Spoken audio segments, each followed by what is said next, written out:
শুনাইছোঁ যে প্ৰতি মাননীয় ইউটিউবাৰ সাদ্দাম আৰু ফেচবুক আৰু ইউটিউবৰ ভাই বন্ধুসকল বিষয় জাহেদ নামৰ ল'ৰাটোৱে ফেচবুক আৰু ইউটিউব জগতৰ তোলফাল লগাইছে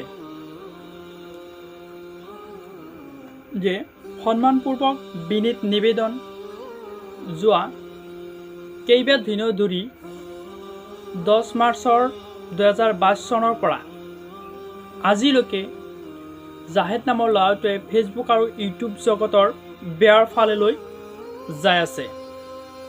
গতিকে দয়ালু ইউটিউব আৰু ফেচবুক জগতৰ ভাই ভণ্টিসকল যে জাহেদ নামৰ ল'ৰাটোক আপোনালোকে কিবা কওক। ইতি আপোনাৰ মৰমৰ মহিদুল ইছলাম।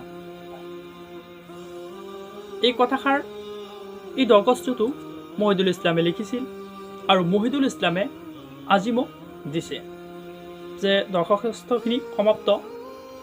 তেওঁ শুনক ইয়াৰ কিছুমান কথা যে ফেচবুক আৰু ইউটিউব জগতত যে আচলতে তোলফাল লগাইছে জাহেদ নামৰ ল'ৰাটোৰ যে এজনে যদি হয়তো ধৰা আমি এটা সাধাৰণ এটা বিজনেছ কৰোঁ, যিহেতু আমাক যদি কোনোবাই যদি ফোন কৰি কয় যে মোক কিবা হ'লেও কিবা লাগিব বা কিবা এটা বস্তু লাগে ইমিডিয়েটলি আৰু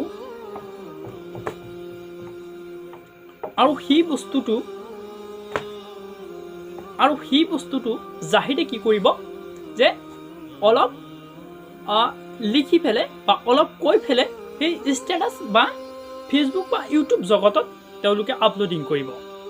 বাছ হৈ গ'ল। যে যোৱাকালি কি হৈছিল যে যোৱাকালি পইচা লোৱাৰ কাৰণে জানাই তাতে পইচা দিয়াৰ কাৰণে গৈছিল জাহিদে। এই কথাষাৰ জাহিদে নিজে কৈছিল। তেওঁ স্পীকাৰ হাতত লৈ কৈছিল যে পইচা ল'বলৈ অহা নাই, দিবলৈ আহিছোঁ। জাহিদৰ ইমান পইচা আৰু কি কৈছে যে অহা 5 তাৰিখত নেকি, অহা মাহৰ 5 তাৰিখত কাক লাগে ইউটিউবাৰ, কাক লাগে